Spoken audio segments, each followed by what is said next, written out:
Hello guys, and welcome back to another cold episode. On today's episode, we are talking about the best decks to climb in Yu-Gi-Oh! Master Duel for the upcoming season, with the new introduction of a whole bunch of new cards and a whole bunch of new strategies available to us.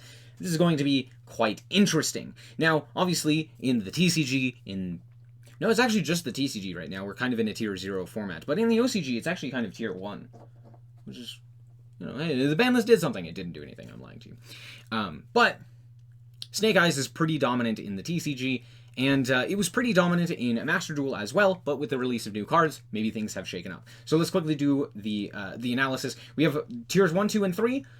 We have Rogue, and then we have everything else. Tier 1 is basically going to be the decks that are going to easily get you to Master 1. Pretty simple. Just as long as you know how to play the decks, at a high level. Tier 2 is still pretty easy, but definitely not as strong as the Tier 1s. Maybe has a few bad matchups here or there, or problem cards or stuff like that that it can't really deal with. Tier 3 is more problematic, but still pretty easily going to get you to Master 1. Again, more problematic matchups. You're just going to have to hope that you don't see those kind of things. Rogue is going to be a struggle to get to Master 1, and then everything else might not even get you to Master 1, is the thing. So let's start off here with the Rika. I'm going to put them in Rogue. If you're good at Rika, sometimes you just draw better. Like, I don't know how Rika does it, but sometimes they just draw better. And sometimes they die to Veiler. It's that simple. I really hate Rika Con. That's all. Moving on. Makonko. Makonko received some new support in the most recent set, and it didn't really do anything. I don't think it changes anything that Makonko does.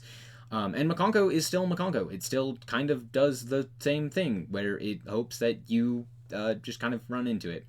It can win games, but it's not going to do it consistently because it has a lot of weaknesses, especially in the current metagame. Infernoble is pretty strong. I think it is a very underrated strategy. I don't know why people are sleeping so heavily on this deck. This deck is very, very strong. It has the ability to play through almost every hand trap besides Droll and Maxi. Granted, a lot of decks can't play through Maxi, so that's not really saying anything. But it has the ability to play a fair amount of non-engine. It can play through pre-established boards. It has the ability to just literally win the game because Isolde resolves. And it has a really strong end board. So, yeah, it's pretty strong for climbing. That's it. You just win the coin flip, and then you win the game, and it's great. Branded is also fairly strong. Branded players will draw incredibly well, but if you don't draw incredibly well, like myself, I do not draw very well.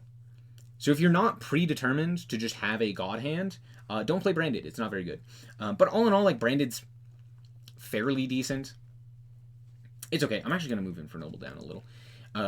It's okay, but it's not the, like, end-all, be-all. Tearlament's very strong.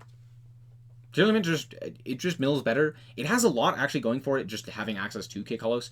But yeah, overall, its strategy is still very strong, and there aren't nearly as many decks that are, like, specifically designed to beat the current metagame, because or like Snake Eye or something like that. So there's not as many like shifter decks or anything like that running around that you may have issue with, like maybe previously. But yeah, Tearlament is still very, very powerful.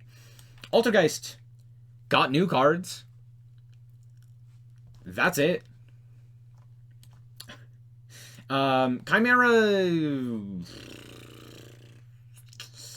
without access to the branded fusion stuff, Chimera kind of doesn't do anything. Like, yes, it technically does, and the illusions are fairly strong, and the overall game plan is okay. But it's a pretty mid board compared to a lot of the other boards currently in the game.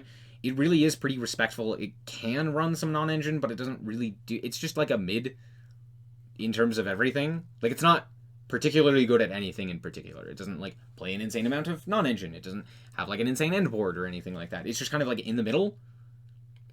So it's just kind of not great. It can do stuff. But yeah, it doesn't really do anything in particular. Speaking of really good end boards, Rescue Ace. Rescue Ace is really, really strong right now. Ending on, set 5 and Promethean Princess stuff is pretty powerful, as well as giving you access to the additional follow-up through emergency or whatever you may have searched, or rescue, etc. You also have Preventer, which is a really, really strong effect, just being able to Book of Moon. Also incredibly consistent, which is very, very nice. And you can kind of play the Snake Eye stuff as well to kind of give you additional bodies to potentially go into like a what is it, the like Baron or a Borreload Savage, or making like Apollosa on top of everything else. It's just like a fairly decent deck right now, and pretty good for climbing. We have our first tier 1 deck, which is Labyrinth. Labyrinth is very strong right now because of the fact that it's a best of 1. If it was a best of 3, it wouldn't be nearly as strong, but because Labyrinth is in a best of 1 situation, and the metagame isn't specifically designed to beat any one deck in particular, or more specifically can't just focus, on this one deck and has to play like hand traps and stuff like that. Labyrinth is in a very, very good spot. Very good for climbing. Going first is very effective. You can play, you can even play a going second build, which isn't as good because it's more specifically designed to beat meta, or more specifically Snake Eyes, but still very fun. Very solid deck. Has a lot of grind game. Doesn't really have any bad matchups. And that's kind of it. Next up, Runic. Runic stuff is always really strong. I think Runic... There's a lot of different Runic decks just in general that have a lot of teeth. Branded... or not branded. I've heard of like Runic Chimera. I don't know how good that is. But like Runic Tri-Brigade. Or not Runic Tri-Brigade. Runic Spright. Runic Furhire is the deck I was thinking of. Even Runic Stun is still fairly decent right now. So, yeah, Runic's just fairly good.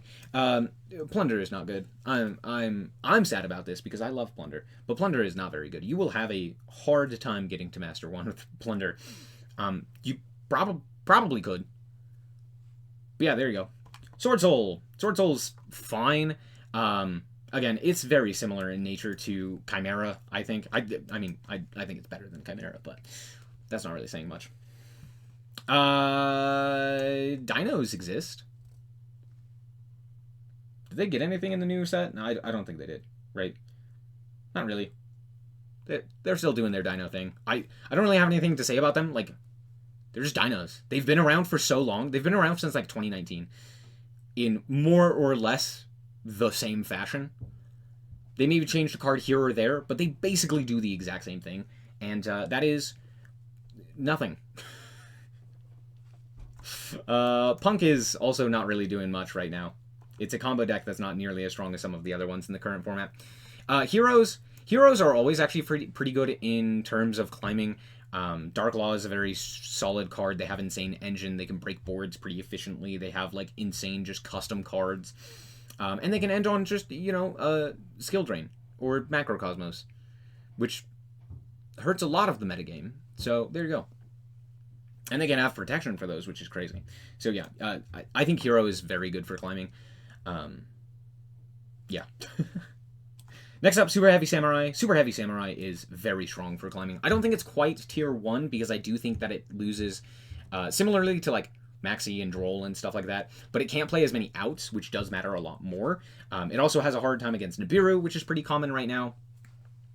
And it doesn't really break boards as efficiently as well. Like it can play through established boards, but it's not nearly as good. But it is still very strong and is a fairly easy climb. Snake Eye is the best deck currently right now. It's still the best deck to climb with. It's still incredibly powerful. Playing it pure just works, As long as you have, like, a brain cell and you know what you're doing with the deck. Pearly got a lot better with the new introduction, or the new cards, because that means that now you actually have the ability to basically get into Noir more consistently, which is very useful, or the big Noir, I should say.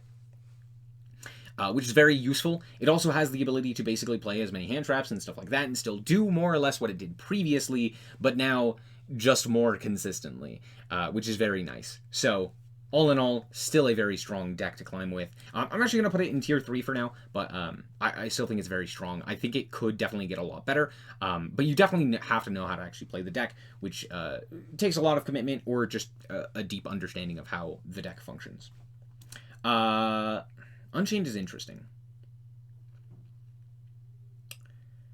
If you're good at the deck, it's a tier 1 deck. Genuinely. This deck has a lot going for it. Its biggest problem is Maxi, but I do think that this is a deck that very specific players are going to be a lot better at.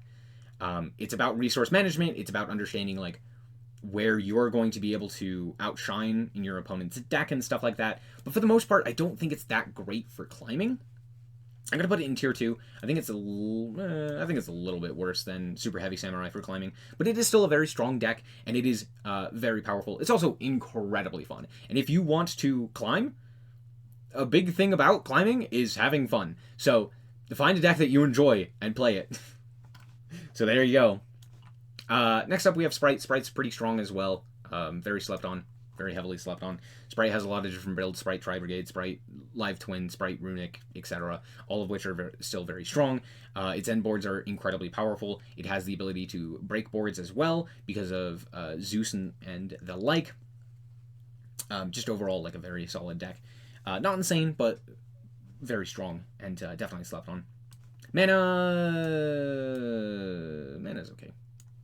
Mana got new cards, which help technically. Again, I think in a best of one, mana isn't as good. Like, it kind of does similar things to Super Heavy Samurai, but it just doesn't do them as well. It still folds to things like Nibiru and Maxi and Droll and stuff like that, and it doesn't have quite as much space for, like, non-engine as something like Super Heavy Samurai would, so it doesn't break boards as efficiently. And it requires a lot more, like, commitment. There aren't, like, half plays that you can kind of do. Like, at the very least, Super Heavy Samurai can make Baguska into a Maxi, right? So there's that. But, like, Manadium doesn't really have any halfway thing that it can kind of do similarly. But yeah, overall, I just feel like mana just doesn't quite have as much teeth as something like Infernoble or Super Heavy Samurai.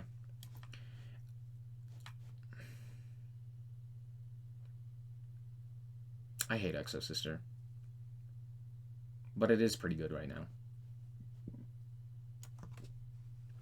Main reason because a lot of the top decks it interacts with pretty well. Mostly Snake Eye. It interacts with pretty favorably. It also does interact with like Unchained pretty well as well. But for the most part, like having an insane amount of banishes is pretty good. Resonator exists. Mathmech is.